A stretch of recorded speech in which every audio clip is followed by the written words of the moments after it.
पर मैं वैसे बाय नेचर बगावती ही हाँ, बागी रहा क्योंकि मेरी पहली फिल्म ने दस दिता है कि बंदा किदा दा है, क्योंकि मैं आप लिखी थी, आपे प्रोड्यूस की ते आपे उन्होंने मतलब मेन लीड भी प्ले किया ते रिलीज़ ਲਈ बड़ी लड़ाई भी लड़ी ਤੇ ਬਹੁਤ ਸਾਰੀਆਂ ਚੀਜ਼ਾਂ ਕਈ ਵਾਰ ਇਦਾਂ ਦੀਆਂ ਹੋ ਜਾਂਦੀਆਂ ਜਿਹਦੇ ਲਈ ਕਰਨੀ ਪੈਂਦੀ ਹੈ ਬਗਾਵਤ, ਕਿਉਂਕਿ ਰੋਂਗ ਚੀਜ਼ ਦੇ ਲਈ ਕਰਨੀ ਚਾਹੀਦੀ ਹੈ, ਸਹੀ ਚੀਜ਼ ਦੇ ਲਈ ਤਾਂ ਕਦੇ ਕਰਨੀ ਹੀ ਨਹੀਂ ਚਾਹੀਦੀ, ਬਿਕਾਜ਼ ਫਿਰ ਉਹ ਚੀਜ਼ ਰੋਂਗ ਹੋ ਜਾਂਦੀ ਹੈ। ਬਟ ਜਦੋਂ ਤੁਸੀਂ ਕੁਝ ਅਜਿਹੀ ਫਿਲਮ ਕਰਦੇ ਹੋ ਕਿ ਜਿਸ ਦੇ ਵਿੱਚ ਇੱਕ ਸਟਰਗਲ ਆਂਦਾ ਹੈ ਰਿਲੀਜ਼ ਕਰਨ ਦੇ ਲਈ, ਤਾਂ ਤੁਹਾਨੂੰ ਲੱਗਦਾ ਹੈ ਕਿ ਇੰਡਸਟਰੀ ਦੇ ਵੱਲੋਂ ਤੁਹਾਨੂੰ ਇਕੁਅਲੀ ਸਪੋਰਟ ਆਂਦਾ ਹੈ? ਇੰਡਸਟਰੀ ਦੇ ਵਿੱਚ ਕਾਫੀ ਕੈਂਪਸ ਬਣ ਚੁੱਕੇ ਨੇ, ਅਲੱਗ-ਅਲੱਗ ਗਰੁੱਪਸ ਬਣ ਚੁੱਕੇ ਨੇ ਤੇ ਬਹੁਤੇ ਲੋਕ ਜਿਹੜੇ ਇਸ ਇੰਡਸਟਰੀ ਦੇ ਨੇ ਉਹ ਸੈਲਫਿਸ਼ ਨੇ। ਉਹਨਾਂ ਨੂੰ ਸਿਰਫ ਹੁੰਦਾ ਹੈ ਕਿ ਮੇਰਾ ਗਾਣਾ, ਮੇਰੀ ਫਿਲਮ ਇਹੀ ਕੁਛ ਚੱਲੇ, ਜਾਂ ਆਪਣੇ ਯਾਰਾਂ ਦੋਸਤਾਂ ਦਾ ਜਿਹੜੇ ਨਾਲ ਵੀ ਉਹਨਾਂ ਦਾ ਗਰੁੱਪ ਹੁੰਦਾ, ਉਹ ਗਰੁੱਪਿਜ਼ਮ ਵੀ ਹੈ, ਉਹ ਕਈ ਚੀਜ਼ਾਂ ਹੈਗੀਆਂ ਨੇ, ਕਈ ਇਹਦੇ 'ਚ ਕਮੀਆਂ ਨੇ ਆਪਣੀ ਇੰਡਸਟਰੀ ਦੇ ਵਿੱਚ। ਸਤਿ ਸ਼੍ਰੀ ਅਕਾਲ ਸਾਰਿਆਂ ਨੂੰ, ਮੈਂ ਹਾਂ ਲਾਲਿਮਾ ਸ਼ਰਮਾ, ਤੁਸੀਂ ਦੇਖ ਰਹੇ ਹੋ ਕੈਂਟ ਪੰਜਾਬ। ਪੰਜਾਬੀ ਇੰਡਸਟਰੀ ਦੀ ਗੱਲ ਕਰੀਏ ਤਾਂ ਜਦੋਂ ਕੁਝ ਵੱਖਰਾ ਹੁੰਦਾ ਹੈ as an audience, as a media, ਸਾਨੂੰ ਵੀ ਬਹੁਤ ਜ਼ਿਆਦਾ ਖੁਸ਼ੀ ਹੁੰਦੀ ਹੈ। ਤੇ ਹੁਣ ਇੱਕ ਟ੍ਰੇਲਰ ਰਿਲੀਜ਼ ਹੋਇਆ ਹੈ ਜਿਸ ਤੋਂ ਵੇਖ ਕੇ ਲੱਗਦਾ ਹੈ ਕਿ ਹਾਂ, ਇਸ ਚੀਜ਼ ਦੀ ਸਾਨੂੰ ਲੋੜ ਸੀਗੀ। ਮੈਂ ਗੱਲ ਕਰ ਰਹੀ ਹਾਂ ਬਾਗੀ ਦੀ ਧੀ ਫਿਲਮ ਦੀ, ਤੇ ਉਹਨਾਂ ਦੀ ਹੀ ਸਟਾਰ ਕਾਸਟ ਮੇਰੇ ਨਾਲ ਮੌਜੂਦ ਹੈ ਜਿਨ੍ਹਾਂ ਦੇ ਨਾਲ ਅਸੀਂ ਗੱਲਬਾਤ ਕਰਨੀ ਹੈ, ਇਸ ਫਿਲਮ ਦੇ ਬਾਰੇ ਜਾਣਨਾ ਹੈ। ਸੋ ਵੈਲਕਮ ਕਰਦੇ ਹਾਂ ਕੁਲਜਿੰਦਰ ਸਿੱਧੂ ਐਂਡ ਦਿਲਨੂਰ ਕੌਰ ਦਾ। ਸਤਿ ਸ਼੍ਰੀ ਅਕਾਲ ਜੀ। ਸਤਿ ਸ਼੍ਰੀ ਅਕਾਲ ਜੀ। ਸਤਿ ਸ਼੍ਰੀ ਅਕਾਲ। ਕਿਵੇਂ ਹੋ ਤੁਸੀਂ? ਚੜ੍ਹਦੀ ਕਲਾ। ਤੁਸੀਂ ਦੱਸੋ ਕਿਵੇਂ ਹੋ? ਵਧੀਆ। ਬਾਗੀ ਦੀ ਧੀ ਮੈਂ ਫਿਲਮ ਦੀ ਜਿਵੇਂ ਇੰਟਰੋਡਕਸ਼ਨ ਦੇ ਵਿੱਚ ਹੀ ਕਿਹਾ ਕਿ ਜਦੋਂ ਕੁਝ ਵੱਖਰਾ ਹੁੰਦਾ ਹੈ as a media, as an audience, ਸਾਨੂੰ ਬਹੁਤ ਜ਼ਿਆਦਾ ਖੁਸ਼ੀ ਹੁੰਦੀ ਹੈ ਕਿ ਕੁਝ ਹਟ ਕੇ ਸਾਨੂੰ ਥੀਏਟਰ ਦੇ ਵਿੱਚ ਦਿਖਾਇਆ ਜਾਵੇਗਾ। ਇਵਨ ਜਦੋਂ ਤੁਸੀਂ ਇਸ ਪ੍ਰੋਜੈਕਟ ਦੇ ਉੱਤੇ ਕੰਮ ਕੀਤਾ, you know the kind of character you are playing, the kind of emotions you are playing on the screen, ਉਹ ਤੁਹਾਡੇ ਲਈ ਕਿੰਨਾ ਕੁ ਜ਼ਿਆਦਾ ਟਫ ਸੀਗਾ? ਬਿਕਾਜ਼ ਤੁਸੀਂ ਜਿੰਨੇ ਵੀ ਕਰੈਕਟਰਸ ਕੀਤੇ ਨਾ, ਉਹ ਹਮੇਸ਼ਾ ਟਫ ਹੀ ਰਹੇ ਨੇ ਤੁਹਾਡੇ ਲਈ। ਜੀ ਬਿਲਕੁਲ ਲਾਲੀ, ਮੇਰਾ ਇਹੀ ਰਿਹਾ ਸ਼ੁਰੂ ਤੋਂ, ਜਦੋਂ ਦੀ ਮੇਰੀ ਜਰਨੀ ਸ਼ੁਰੂ ਹੋਈ ਹੈ ਸਾਡਾ ਹੱਕ ਤੋਂ ਲੈ ਕੇ ਹੁਣ ਤੱਕ 9 ਸਾਲ ਹੋ ਗਏ ਨੇ ਮੈਨੂੰ ਇਸ ਇੰਡਸਟਰੀ 'ਚ ਆਇਆ ਨੂੰ, ਤੇ ਤਕਰੀਬਨ ਮੈਨੂੰ ਅਲੱਗ-ਅਲੱਗ ਤਰ੍ਹਾਂ ਦੇ ਕਰੈਕਟਰਸ ਮਿਲਦੇ ਨੇ, ਤੇ ਮੈਂ ਚਾਹੁੰਦਾ ਵੀ ਇਹੀ ਹੁੰਦਾ ਕਿਉਂਕਿ ਮੈਂ ਆਪਣੇ ਆਪ ਨੂੰ ਵਾਰ-ਵਾਰ ਰਿਪੀਟ ਨਹੀਂ ਕਰਨਾ ਚਾਹੁੰਦਾ ਹੁੰਦਾ। ਤੇ ਜਿੱਦਾਂ ਤੁਸੀਂ ਕਿਹਾ ਕਿ ਵੱਖਰਾ ਕੰਟੈਂਟ, ਕੁਛ ਅਲੱਗ ਚੀਜ਼ ਨਜ਼ਰ ਆ ਰਹੀ ਹੈ ਟ੍ਰੇਲਰ ਤੋਂ, ਪੋਸਟਰਸ ਤੋਂ, ਇੱਕ ਲੁੱਕ, ਇੱਕ ਫੀਲ, ਜਿੱਦਾਂ ਤੁਸੀਂ ਫੀਲ ਕਰ ਰਹੇ ਹੋ, ਬਹੁਤ ਸਾਰੇ ਲੋਕ ਉਹ ਫੀਲ ਕਰ ਰਹੇ ਆ, ਤੇ ਸਾਨੂੰ ਲੱਗਦਾ ਸਾਡਾ ਅੱਧਾ ਕੰਮ ਤਾਂ ਹੋ ਗਿਆ ਕਿ ਅਸੀਂ ਚਾਹ ਹੀ ਰਹੇ ਸੀਗੇ ਕਿ ਜੋ ਵੀ ਮੋਨੋਟਨਸ ਚੱਲ ਰਹੀ ਹੈ ਸਿਨੇਮਾ, ਇੱਕੋ ਤਰ੍ਹਾਂ ਦੀਆਂ ਫਿਲਮਾਂ ਬਣਾ ਰਿਹਾ ਪੰਜਾਬੀ ਸਿਨੇਮਾ, ਉਹਦੇ 'ਚ ਕੋਈ ਇੱਕ ਅਲੱਗ ਲੀਕ ਤੋਂ ਹਟ ਕੇ ਕੋਈ ਇੱਕ ਐਫਰਟ ਕੀਤੀ। ਜਦੋਂ PTC ਨੇ ਇਹਦਾ ਇਨੀਸ਼ੀਏਟਿਵ ਲਿਆ, ਪਾਲੀ ਭੁਪਿੰਦਰ ਹੋਣਾ ਨੇ ਮੈਨੂੰ ਪਹਿਲੀ ਵਾਰ ਇਹਦੇ ਬਾਰੇ ਦੱਸਿਆ ਸੀ ਕਿ ਇਸ ਤਰ੍ਹਾਂ ਇੱਕ ਕਹਾਣੀ ਦੇ ਉੱਤੇ ਮੈਂ ਤੇ ਮੁਕੇਸ਼ ਜੀ ਕੰਮ ਕਰ ਰਹੇ ਹਾਂ, ਤੇ PTC ਮੋਸਟ ਲਾਈਕਲੀ ਇਹਨੂੰ ਪ੍ਰੋਡਿਊਸ ਕਰੂਗਾ ਤੇ ਤੁਸੀਂ ਇਹਦਾ ਹਿੱਸਾ ਬਣੋ ਤੇ ਇੱਕ ਮੀਟਿੰਗ ਜ਼ਰੂਰ ਕਰੋ। ਤੇ ਉਹ ਪਹਿਲੀ ਮੀਟਿੰਗ ਦੇ ਵਿੱਚ ਹੀ ਮੈਂ ਡਿਸਾਈਡ ਕਰ ਲਿਆ ਸੀ ਕਿ ਹਾਂ, ਇਹ ਮੇਰੇ ਕੰਮ ਦੀ ਚੀਜ਼ ਹੈ ਤੇ I must be part of it, ਤੇ ਮੈਨੂੰ ਲੱਗਦਾ ਬੜਾ ਸੋਹਣਾ ਡਿਸੀਜਨ ਸੀ ਮੇਰਾ। ਇਵਨ ਮੈਂ ਦਿਲਨੂਰ ਦੀ ਗੱਲ ਕਰਾਂ ਤੇ ਹਜੇ ਜਦੋਂ ਮੈਂ ਬਿਹਾਈਂਡ ਦ ਸੀਨ ਗੱਲ ਕਰ ਰਹੀ ਸੀ ਤਾਂ ਮੈਂ ਪੁੱਛਿਆ ਤੁਸੀਂ ਕਦੋਂ ਫਿਲਮ ਇਸ ਇੰਡਸਟਰੀ ਦੇ ਵਿੱਚ ਆਏ ਹੋ, ਤੇ 2.5 ਸਾਲ ਦੀ ਉਮਰ ਦੇ ਵਿੱਚ ਇਸ ਕੁੜੀ ਨੇ ਡੈਬਿਊ ਕੀਤਾ ਹੈ, 11 ਸਾਲ ਦੀ ਹਜੇ ਉਮਰ ਹੈ। ਮੈਨੂੰ ਲੱਗਦਾ ਹੈ ਕਿ ਜਿੰਨਾ ਮੇਰਾ ਐਕਸਪੀਰੀਅੰਸ ਮੀਡੀਆ ਦੇ ਵਿੱਚ ਨਹੀਂ ਹੈਗਾ, ਇਹ ਫਿਲਮਾਂ ਦਾ ਐਕਸਪੀਰੀਅੰਸ ਕਰ ਚੁੱਕੀ ਹੈ। ਮੇਰੇ ਤੋਂ 3 ਗੁਣਾ ਵੱਧ ਫਿਲਮਾਂ ਕਰ ਚੁੱਕੀ ਆ, 35 ਫਿਲਮਾਂ ਕਰ ਲਈਆਂ, 36ਵੀਂ ਫਿਲਮ ਹੈ ਇਹਦੀ। ਸਹੀ ਗੱਲ ਹੈ। ਤੇ ਤੁਹਾਡੇ ਜੇ ਮੈਂ ਪੋਸਟਰ ਦੇ ਵੱਲ ਵੀ ਦੇਖਾਂ ਨਾ, ਦੈਟ ਇਮੋਸ਼ਨ ਉਹ ਮੈਂ ਹਜੇ ਵੀ ਪਿੱਛੇ ਦੇਖ ਸਕਦੀ ਹਾਂ ਕਿ ਕਿਸ ਤਰ੍ਹਾਂ ਅਸੀਂ ਫੋਟੋ ਦੇ ਵਿੱਚ ਹੀ ਦੇਖ ਸਕਦੇ ਹਾਂ ਕਿ ਤੁਸੀਂ ਕਿਹੋ ਜਿਹਾ ਕੰਮ ਕੀਤਾ ਹੋਵੇਗਾ। ਸੋ ਜਦੋਂ ਤੁਸੀਂ ਬਾਗੀ ਦੀ ਧੀ ਦਾ ਇੱਕ ਕਰੈਕਟਰ ਨਿਭਾਇਆ, ਸੋ ਉਹ ਤੁਹਾਡੇ ਲਈ ਡਿਫਿਕਲਟ ਸੀਗਾ ਕਿਉਂਕਿ ਜਿਸ ਤਰ੍ਹਾਂ ਦੇ ਇਮੋਸ਼ਨਸ ਇਸ ਦੇ ਵਿੱਚ ਚਾਹੀਦੇ ਸੀ ਨਾ, ਉਹ ਬਹੁਤ ਜ਼ਿਆਦਾ ਮੁਸ਼ਕਿਲ ਸੀਗੇ ਡਿਪਿਕਟ ਕਰਨਾ, ਲੋਕਾਂ ਤੱਕ ਪਹੁੰਚਾਉਣਾ। ਸੋ ਤੁਹਾਡੇ ਲਈ ਉਹ ਕਿੰਨਾ ਕੁ ਟਫ ਰਿਹਾ? ਐਕਚੁਅਲੀ ਜਿੱਦਾਂ ਦਾ ਮੇਰਾ ਇਹ ਕਰੈਕਟਰ ਹੈ ਬਾਗੀ ਦੀ ਧੀ ਦੇ ਵਿੱਚ, ਇੱਦਾਂ ਦੀ ਮੈਂ ਐਕਚੁਅਲ ਦੇ ਵਿੱਚ ਬਿਲਕੁਲ ਨਹੀਂ ਹੈਗੀ। ਇਹਨਾਂ ਨੂੰ ਪਤਾ ਹੈ ਸੈੱਟ ਦੇ ਉੱਤੇ ਸਾਰੀਆਂ ਚੀਜ਼ਾਂ ਮਤਲਬ ਕਾਫੀ ਜਿੱਦਾਂ ਫਨੀ ਚੀਜ਼ਾਂ ਕਰਦੀਆਂ, ਤੇ ਫਿਰ ਇੱਕਦਮ ਜਦੋਂ ਸ਼ਾਟ ਹੁੰਦਾ ਸੀ, ਲਾਈਕ ਫਸਟ ਡੇ ਥੋੜ੍ਹਾ ਡਿਫਿਕਲਟ ਲੱਗਿਆ ਸੀ ਬਿਕਾਜ਼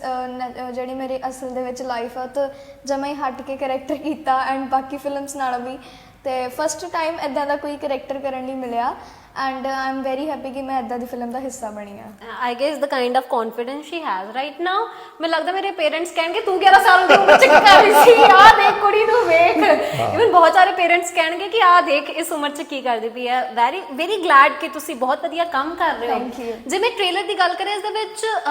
ਜਿਵੇਂ ਇਹ ਕਹਾਣੀ ਬਹੁਤ ਹੀ ਜ਼ਿਆਦਾ ਪਿਓਰ ਹੈ, ਠੀਕ ਹੈ, ਇਹ ਕਹਾਣੀ ਨੂੰ ਡਿਪਿਕਟ ਕਰਨਾ ਹੀ ਇੱਕ ਬਹੁਤ ਵੱਡਾ ਟਾਸਕ ਰਿਹਾ ਹੋਣਾ ਹੈ। ਜਦੋਂ ਸੈੱਟ ਦੇ ਉੱਤੇ ਤੁਸੀਂ ਇਹਨਾਂ ਸਾਰੀਆਂ ਕਹਾਣੀ ਨੂੰ ਡਿਪਿਕਟ ਕੀਤਾ, ਆਪਣੇ ਕਰੈਕਟਰ ਨੂੰ ਤੁਸੀਂ ਅਲਾਈਵ ਕੀਤਾ, ਸੋ ਸੈੱਟ ਦਾ ਇੱਕ ਤਰ੍ਹਾਂ ਦਾ ਮਾਹੌਲ ਕੀ ਹੁੰਦਾ ਸੀ? ਇਵਨ ਤੁਸੀਂ ਬਹੁਤ ਸਾਰੀਆਂ ਚੀਜ਼ਾਂ ਇਹੋ ਜਿਹੀਆਂ ਜਾਣੀਆਂ ਹੋਣਗੀਆਂ ਜੋ ਤੁਹਾਡੇ ਲਈ ਹੋਵੇਗੀ ਕਿ ਯਾਰ ਇਹ ਵੀ ਹੋਇਆ ਸੀ, ਸੋ ਉਹ ਤੁਹਾਨੂੰ ਐਬਜ਼ੌਰਬ ਕਰਨਾ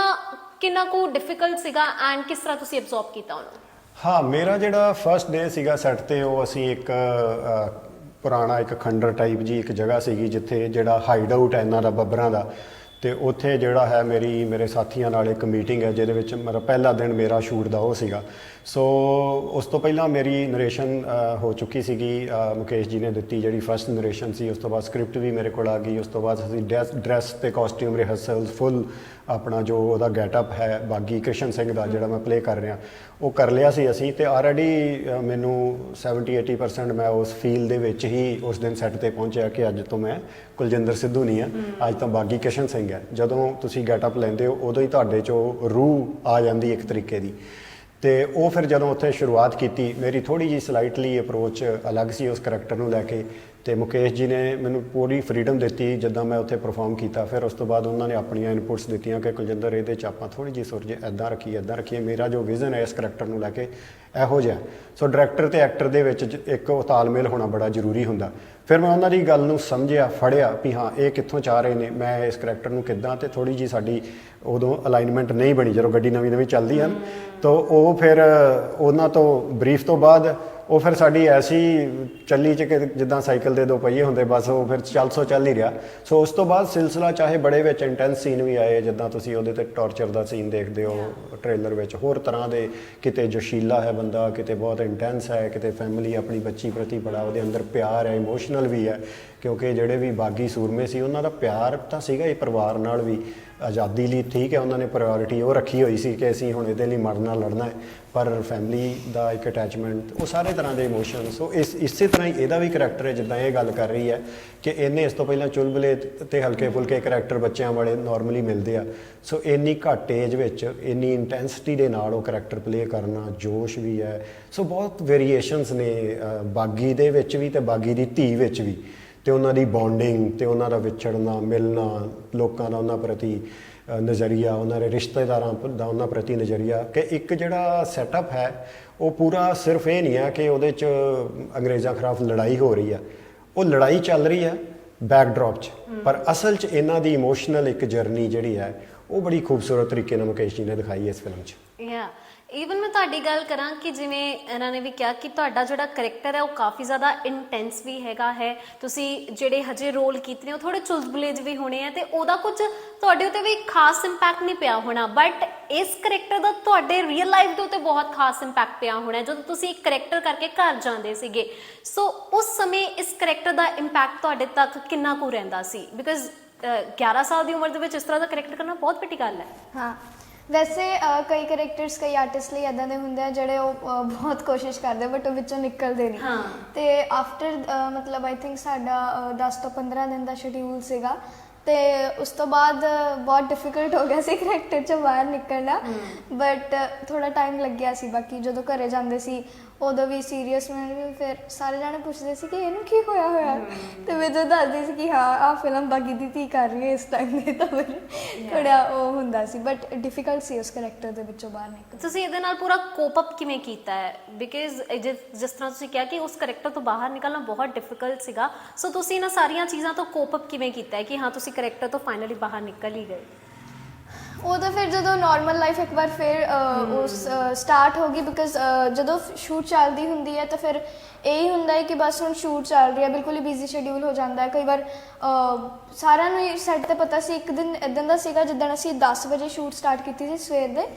ਤੇ ਨੈਕਸਟ ਡੇ ਦੇ 4 o'clock ਖਤਮ ਕੀਤੀ ਸੀਗੀ। ਤੇ ਉਸ ਟਾਈਮ 'ਤੇ ਵੀ ਜਾਂਦੇ ਸਾਰ ਸਿਰਫ ਸੋ ਗਏ ਸੀ, ਮਤਲਬ ਉਦੋਂ ਨਾ ਇਹ ਵੀ ਨਹੀਂ ਹੁੰਦਾ ਸੀਗਾ ਕਿ ਟਾਈਮ ਨਾਲ ਫੈਮਲੀ ਨਾਲ ਸਪੈਂਡ ਕਰ ਲਿਆ, ਕੁਛ ਨਹੀਂ ਹੁੰਦਾ ਸੀ, ਬਿਕਾਜ਼ ਥੋੜਾ ਥੱਕੇ ਹੁੰਦੇ ਸੀ। ਇੱਕ ਤਾਂ ਮੇਰਾ ਕਰੈਕਟਰ ਵੀ ਜੋਸ਼ ਵਾਲਾ ਕਈ ਸੀਨਸ ਦੇ ਵਿੱਚ, and I was not well ਇਨ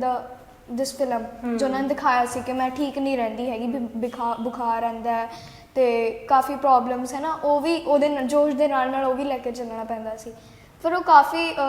ਥੱਕ ਜਾਂਦੀ ਸੀ ਇਸ ਚੀਜ਼ ਤੋਂ, ਤਾਂ ਕਰਕੇ ਫਿਰ ਥੋੜਾ ਹੋ ਜਾਂਦਾ ਸੀ।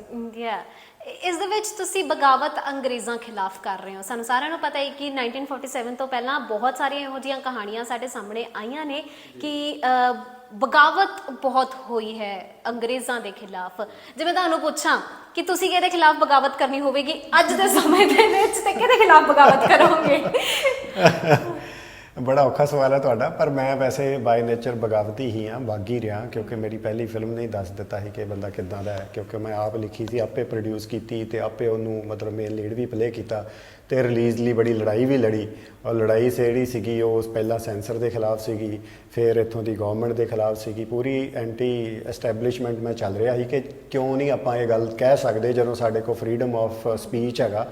ਫਰੀडम ਟੂ ਐਕਸਪ੍ਰੈਸ ਹੈਗਾ, ਤੇ ਜਦੋਂ ਸੰਵਿਧਾਨ ਇਹ ਦਿੰਦਾ ਹੈ ਸਾਨੂੰ ਆਜ਼ਾਦੀ, ਤੇ ਆਪਾਂ ਆਪਣੀ ਗੱਲ ਜਿਹੋ ਜਿਹੀ ਵੀ ਹੋਵੇ ਕਹਿਣੀ ਚਾਹੀਦੀ ਆ। ਸੋ ਇਹੀ ਚੀਜ਼ ਨੂੰ ਸੁਪਰੀਮ ਕੋਰਟ ਦੇ ਵਿੱਚ ਜਦੋਂ ਅਸੀਂ ਲੈ ਕੇ ਗਏ ਤਾਂ ਸੁਪਰੀਮ ਕੋਰਟ ਦੇ ਜਿਹੜੇ ਚੀਫ ਜਸਟਿਸ ਆਫ ਇੰਡੀਆ ਸੀ ਉਹਨਾਂ ਨੇ ਗੱਲ ਮੰਨੀ ਕਿ ਯਾਰ ਇਹ ਬੰਦਾ ਜੋ ਦਿਖਾ ਰਿਹਾ ਵਾ ਇਹਦਾ ਹੱਕ ਹੈ,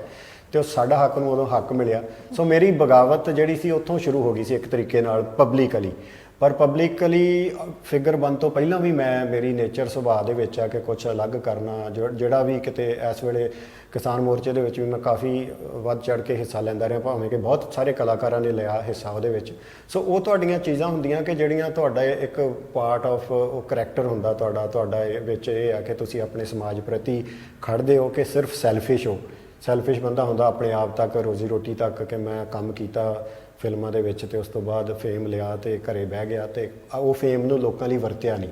ਪਰ ਮੇਰਾ ਉਹ ਨਹੀਂ ਹੈਗਾ ਕਿ ਜਿੱਦਾਂ ਕਿ ਮੈਨੂੰ ਲੋਕ ਜਾਣਦੇ ਆ, ਉਹਦੀ ਜਿੰਨੀ ਕੁ ਮੈਂ ਜਦੋਂ ਵੀ ਕੋਈ ਹੱਕ ਸੱਚ ਦੀ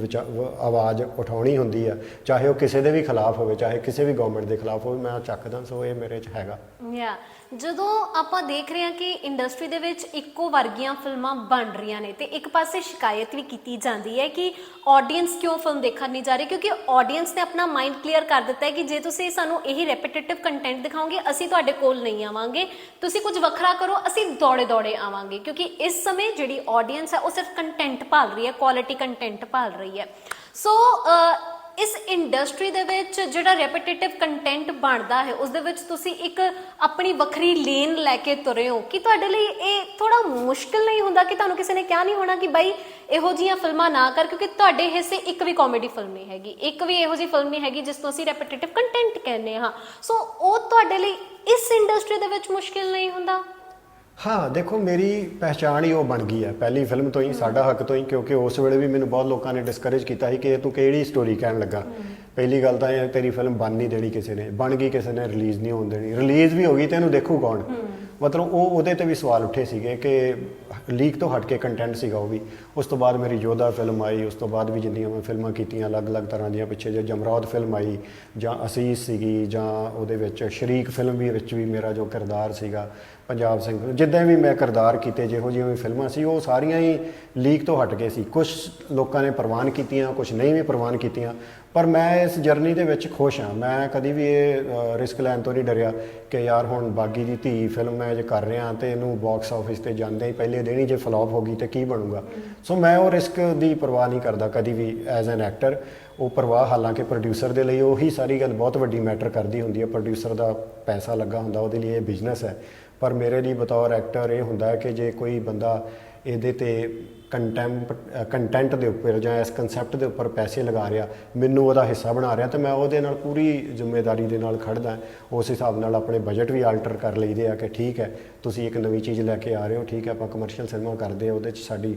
ਸਰਟਨ ਫੀਸ ਹੁੰਦੀ ਆ, ਪਰ ਇਹੋ ਜਿਹੇ ਕਨਸੈਪਟ ਦੇ ਲਈ ਅਸੀਂ ਵੈਸੇ ਹੀ ਟੀਮ ਵਰਕ ਦੇ ਤੌਰ 'ਤੇ ਇਸ ਫਿਲਮ ਨੂੰ ਬਣਾਇਆ। ਮੈਂ ਇਹਨਾਂ ਨੂੰ ਪੁੱਛਿਆ ਸੀ ਕਿ ਤੁਸੀਂ ਕਿਸ ਦੇ ਖਿਲਾਫ ਬਗਾਵਤ ਕਰੋਗੇ, ਮੈਂ ਤੁਹਾਨੂੰ ਵੀ ਪੁੱਛਾਂਗੀ, ਮੈਨੂੰ ਪਤਾ ਹੈ ਕਿ ਤੁਸੀਂ ਕਹੋਗੇ ਕਿ ਹਜੇ ਮੈਂ ਕਿਸੇ ਖਿਲਾਫ ਬਗਾਵਤ ਨਹੀਂ ਕਰਨੀ, ਬਟ ਸਟਿਲ ਹਜੇ ਤੱਕ ਤੁਸੀਂ ਜਿੰਨਾ ਵੀ ਦੇਖਿਆ ਹੈ, ਜਿੰਨਾ ਵੀ ਐਕਸਪੀਰੀਅੰਸ ਕੀਤਾ ਹੈ, ਤੁਸੀਂ ਕਿਹਾ ਕਿ ਮੈਂ ਇਦਾਂ ਦੀ ਬਿਲਕੁਲ ਨਹੀਂ ਹੈਗੀ, but still I will ask ਕਿ ਤੁਸੀਂ ਕਿਹਦੇ ਖਿਲਾਫ ਬਗਾਵਤ ਕਰੋਗੇ, ਕਿਉਂਕਿ ਬਾਗੀ ਦੀ ਧੀ ਹੋ ਤੁਸੀਂ ਇਸ ਦੇ ਵਿੱਚ। ਵੈਸੇ ਤਾਂ ਮੈਂ ਪਹਿਲਾਂ ਵੀ ਦੱਸ ਚੁੱਕੀ ਹਾਂ ਤੁਹਾਨੂੰ ਕਿ ਜਿੱਦਾਂ ਦੀ ਇਹ ਮੈਂ ਕਰੈਕਟਰ ਪਲੇ ਕਰ ਰਹੀ ਹਾਂ ਉੱਦਾਂ ਦੀ ਮੈਂ ਅਸਲ 'ਚ ਬਿਲਕੁਲ ਨਹੀਂ ਗਈ, ਬਟ ਫਿਰ ਵੀ ਜੋ ਚੀਜ਼ ਰੋਂਗ ਹੁੰਦੀ ਹੈ, ਜਿੱਦਾਂ ਸਰ ਨੇ ਵੀ ਕਿਹਾ ਕਿ ਕਿਸਾਨ ਮੋਰਚਾ ਸੀਗਾ ਉਹਦੇ ਵਿੱਚ ਅਸੀਂ ਕਾਫੀ ਉਹ ਕੀਤਾ ਹੈ ਨਾ, ਤੇ ਬਹੁਤ ਸਾਰੀਆਂ ਚੀਜ਼ਾਂ ਕਈ ਵਾਰ ਇੱਦਾਂ ਦੀਆਂ ਹੋ ਜਾਂਦੀਆਂ ਜਿਹਦੇ ਲਈ ਕਰਨੀ ਪੈਂਦੀ ਹੈ ਬਗਾਵਤ, ਕਿਉਂਕਿ ਰੋਂਗ ਚੀਜ਼ ਦੇ ਲਈ ਕਰਨੀ ਚਾਹੀਦੀ ਹੈ, ਸਹੀ ਚੀਜ਼ ਦੇ ਲਈ ਤਾਂ ਕਦੇ ਕਰਨੀ ਹੀ ਨਹੀਂ ਚਾਹੀਦੀ, ਬਿਕਾਜ਼ ਫਿਰ ਉਹ ਚੀਜ਼ ਰੋਂਗ ਹੋ ਜਾਂਦੀ ਹੈ। ਤਾਂ ਕਰਕੇ ਰੋਂਗ ਦੇ ਲਈ ਆਪਾਂ ਨੂੰ ਕਰਨੀ ਚਾਹੀਦੀ ਬਗਾਵਤ। ਯਾ ਸੋ ਹੁਣ ਲਾਸਟਲੀ ਜੇ ਮੈਂ ਇਸ ਫਿਲਮ ਦੀ ਵੀ ਗੱਲ ਕਰਾਂ ਤੇ ਇਹ ਕਹਾਣੀ ਜਿਹੜੀ ਹੈਗੀ ਹੈ ਇਹ ਲਿਖੀ ਹੋਈ ਹੈ ਗਿਆਨੀ ਗੁਰਮੁਖ ਸਿੰਘ ਮੁਸਾਫਿਰ ਨੇ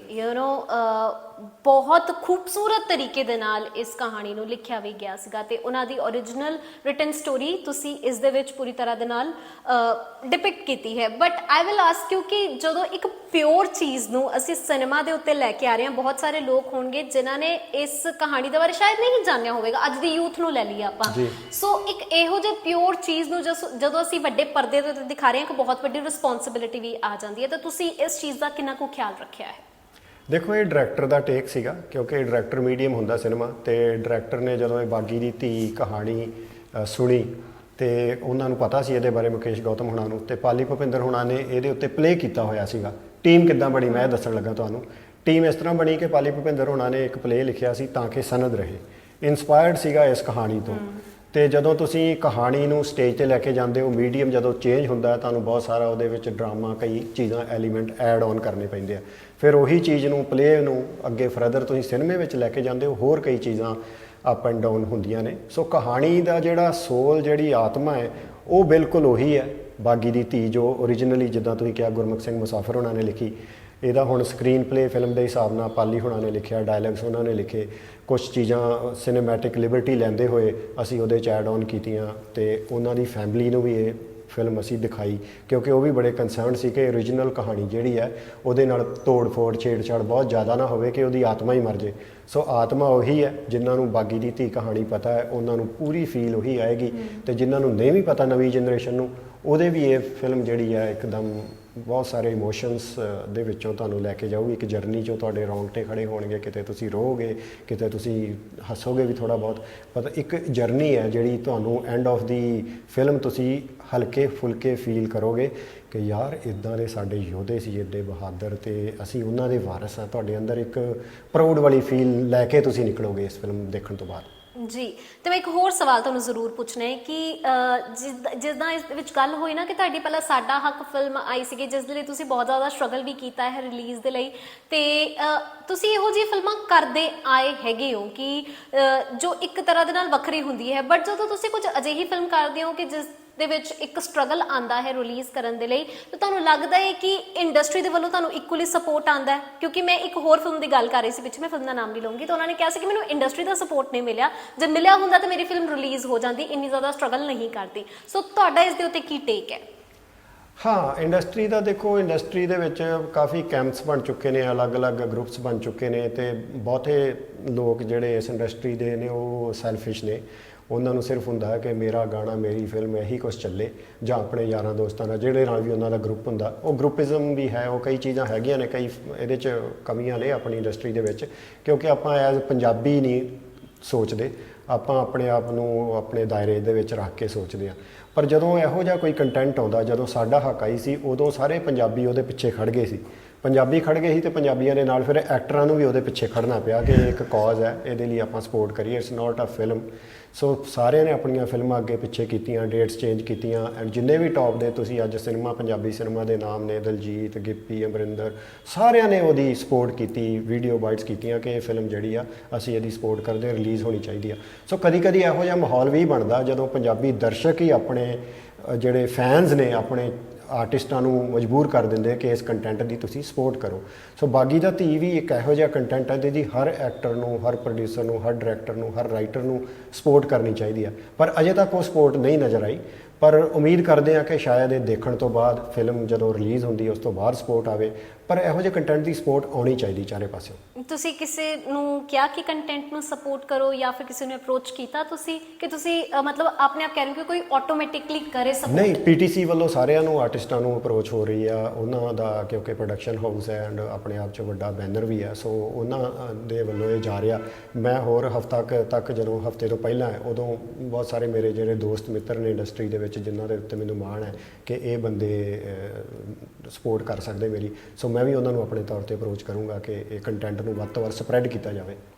so thank you so much and best of luck for this film and I hope ਕਿ ਇਹ ਫਿਲਮ ਵੰਡਰਸ ਕਰੇ ਬਿਕਾਜ਼ ਇਸ ਤਰ੍ਹਾਂ ਦੇ ਕੰਟੈਂਟ ਦੀ ਲੋੜ ਹੈ ਸਾਡੀ ਪੰਜਾਬੀ ਇੰਡਸਟਰੀ ਨੂੰ ਸੋ ਲਾਸਟਲੀ ਤੁਸੀਂ ਦੋਨੋਂ ਇੱਕ ਵਾਰੀ ਜ਼ਰੂਰ ਕਹਿ ਦਿਓ ਕਿ ਫਿਲਮ ਰਿਲੀਜ਼ ਹੋ ਰਹੀ ਹੈ ਸੋ ਦੇਖਣ ਜ਼ਰੂਰ ਜਾਣਾ ਹੈ 25 ਨਵੰਬਰ ਨੂੰ ਸਾਡੀ ਫਿਲਮ ਬਾਗੀ ਦੀ ਧੀ ਸਿਨੇਮੇ ਘਰਾਂ ਦੇ ਵਿੱਚ ਰਿਲੀਜ਼ ਹੋ ਰਹੀ ਹੈ। ਸਾਰਿਆਂ ਨੇ ਸਾਡੀ ਫਿਲਮ ਨੂੰ ਜ਼ਰੂਰ ਸਪੋਰਟ ਕਰਨੀ ਹੈ। ਸਾਰਿਆਂ ਨੇ ਨੇੜੇ ਦੇ ਸਿਨੇਮੇ ਘਰਾਂ ਦੇ ਵਿੱਚ ਜਾ ਕੇ ਸਾਡੀ ਫਿਲਮ ਨੂੰ ਜ਼ਰੂਰ ਸਪੋਰਟ ਕਰਨੀ ਹੈ, ਦੇਖਣੀ ਹੈ ਫਿਲਮ, ਤੇ ਆਪਣੀ ਫੈਮਲੀਜ਼ ਨੂੰ ਸਾਰਿਆਂ ਨੂੰ ਲੈ ਕੇ ਜਾਇਓ ਫਿਲਮ ਦੇਖਣ ਲਈ। ਬਿਲਕੁਲ ਜੀ, ਦਿਨ ਹੈ 25 ਨਵੰਬਰ ਫਰਾਈਡੇ, ਤੇ ਇਹ ਫਿਲਮ ਤੁਸੀਂ ਸਾਰਿਆਂ ਨੇ ਸਪੋਰਟ ਕਰਨੀ ਆ। ਉਸ ਦਿਨ ਇੱਕ ਹੋਰ ਵੀ ਖਾਸ ਗੱਲ ਹੈ ਕਿ ਉਸ ਦਿਨ ਆਪਣੀ ਜਿਹੜੀ ਇਹ ਗਦਰ ਲਹਿਰ ਹੈ ਉਹਦੇ 100 ਸਾਲ ਪੂਰੇ ਹੋ ਰਹੇ ਨੇ। ਸੋ 100 ਸਾਲ ਪੂਰੇ ਹੋਣ ਦੀ ਇੱਕ ਜਿਹੜਾ ਸਾਡਾ ਇਤਿਹਾਸ ਹੈ ਉਹਦੀ ਖੁਸ਼ੀ, ਤੇ ਇਹ ਫਿਲਮ ਇੱਕ ਟ੍ਰਿਬਿਊਟ ਕਰੂਗੀ ਸਾਡੇ ਉਹਨਾਂ ਬਾਗੀ ਸੂਰਮਿਆਂ ਨੂੰ ਜਿਨ੍ਹਾਂ ਨੇ ਸਾਡੇ ਲਈ ਆਪਾ ਵਾਰਿਆ। ਸੋ ਜ਼ਰੂਰ ਵਾਚ ਕਰਨਾ ਇਹ ਫਿਲਮ ਨੂੰ 25 ਨਵੰਬਰ ਨੂੰ। Thank you. Thank you so much and best of luck guys. Thank you. ਸੋ ਇਹਦੇ ਨਾਲ ਹੀ ਅਸੀਂ ਬਾਗੀ ਦੀ ਧੀ ਦੀ ਸਟਾਰ ਕਾਸਟ ਦੇ ਨਾਲ ਗੱਲ ਕੀਤੀ ਹੈ, ਤੇ ਤੁਸੀਂ ਦੇਖਦੇ ਰਹੋ ਕੈਂਟ ਪੰਜਾਬ।